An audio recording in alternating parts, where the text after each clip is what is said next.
नमस्कार दोस्तों, मैं हूं नीरज कुमार और आप देख रहे हैं असेट आर्किटेक्ट। आज हम बात करेंगे बोनस इशू के बारे में। जब भी कंपनी प्रॉफिट अर्न करती है तो वो उस प्रॉफिट को ऐसे लोगों के साथ शेयर करती है जिन लोगों ने उस कंपनी में पैसे इन्वेस्ट किए। ठीक है, तो वो दो तरह से प्रॉफिट को शेयर करती है, एक डिविडेंड के फॉर्म में और एक बोनस के फॉर्म में। डिविडेंड कैश के फॉर्म में होता है, कुछ रुपए देती है कंपनी प्रॉफिट के हिसाब से और उसी को शेयर बोनस में शेयर दे देती है, कुछ एडिशनल शेयर आपको कंपनी दे देती है, तो उसी को हम बोनस इशू कहते हैं। ठीक है, अब वो रेशियो अलग अलग टाइम पे प्रॉफिट के हिसाब से अलग अलग हो सकता है। कभी कंपनी आपको 2 शेयर के बदले 1 शेयर दे रही है, कभी 5 शेयर के बदले एक शेयर दे रही है, तो वो अलग अलग टाइम पे अलग अलग रेशियो हो सकता है। आइए एक स्टॉक को लेते हैं और उससे समझते हैं।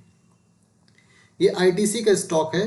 कंपनी ने 1991 में 5 शेयर के बदले 3 शेयर इन्वेस्टर को दिए। मतलब यदि इन्वेस्टर के पास 5 शेयर थे पहले से, तो कंपनी ने 5 के बदले 3 शेयर और दिए। ठीक है, 1994 में 1 के बदले 1, 2005 में 2 के बदले 1, 2010 में 1 के बदले 1 और 2016 में 2 शेयर के बदले 1 शेयर। ठीक है, अब आइए इसको कैलकुलेट करके देखते हैं टोटल कितने नंबर ऑफ शेयर्स हुए।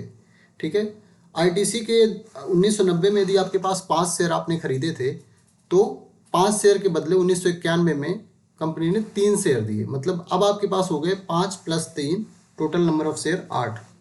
उसके बाद 1994 में 1 शेयर के बदले 1 शेयर, मतलब 8 शेयर आपके पास पहले से हैं और 8 शेयर कंपनी ने आपको और दे दिए, तो टोटल नंबर ऑफ शेयर आपके पास हो गए 16। उसके बाद 2005 में कंपनी ने 2 शेयर पर 1 शेयर दिया, मतलब 16 आपके पास थे, 8 दे दिया तो 24 शेयर्स हो गए। उसके बाद 2010 में कंपनी ने 1 शेयर के बदले 1 शेयर, मतलब 24 शेयर के बदले 24 शेयर, 24 + 24 आपके पास 48 शेयर हो गए। 2016 में कंपनी ने फिर से बोनस अनाउंस किया और 2 शेयर के बदले 1 शेयर दिया।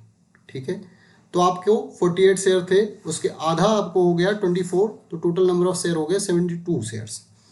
कंपनी ने 2005 में फेस वैल्यू को स्प्लिट किया था। इसका मतलब एक शेयर को 10 शेयर में डिवाइड किया था, तो उसे बोलते हैं स्प्लिट।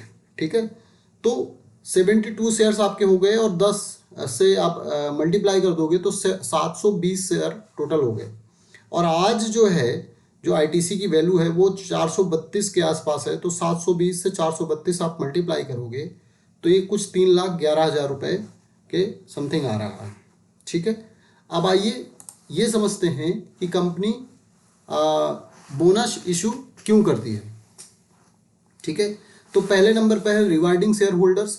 अपने शेयर होल्डर्स, जिन लोगों ने उस कंपनी में पैसा लगाया है, रिस्क लिया है, तो उनको रिवार्ड करने के लिए, क्योंकि उन्हीं के पैसे से कहीं ना कहीं कंपनी ग्रो कर रही है। दूसरे नंबर पर कंजर्वेशन ऑफ कैश। कंपनी देखो, जैसे कि शुरू में मैंने बताया था कि 2 तरह से प्रॉफिट शेयर करती है, एक डिविडेंड के रूप में, दूसरा बोनस के रूप में।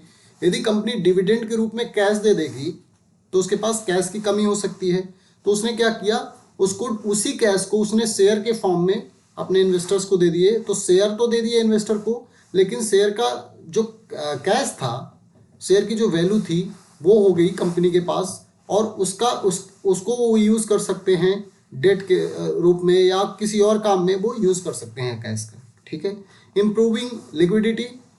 तो जब भी नंबर ऑफ शेयर्स मार्केट में बढ़ेंगे तो लिक्विडिटी बढ़ेगी, ट्रेडिंग बढ़ेगी। ठीक है, बूस्टिंग इन्वेस्टर कॉन्फिडेंस। और जब कोई भी इन्वेस्टर कंपनी में पैसा लगाएगा तो उसकी जब वैल्यू बढ़ेगी उसके इन्वेस्टमेंट की, तो उसको भी अच्छा लगेगा। ठीक है, तो वो और भी इन्वेस्टमेंट कर सकता है। Adjusting share price. जब भी बोनस इशू किया जाता है तो उस टाइम पे शेयर के दाम में कुछ गिरावट आती है। उससे ये फ़ायदा होगा कि कुछ इन्वेस्टर्स ऐसे होते हैं जो वेट कर रहे होते हैं कि अभी शेयर के दाम बहुत बढ़ गए हैं। तो जब एडजस्टिंग शेयर प्राइस होता है, कहने का मतलब जब बोनस इशू किए जाते हैं, ऐसे टाइम पे मार्केट में जब गिरावट आती है, जब स्टॉक में गिरावट आती है, उस टाइम पे ऐसे लोगों को मौका मिलता है और वो उस शेयर को बाय कर सकते हैं। लास्ट में है कैपिटलाइजेशन ऑफ रिजर्व्स।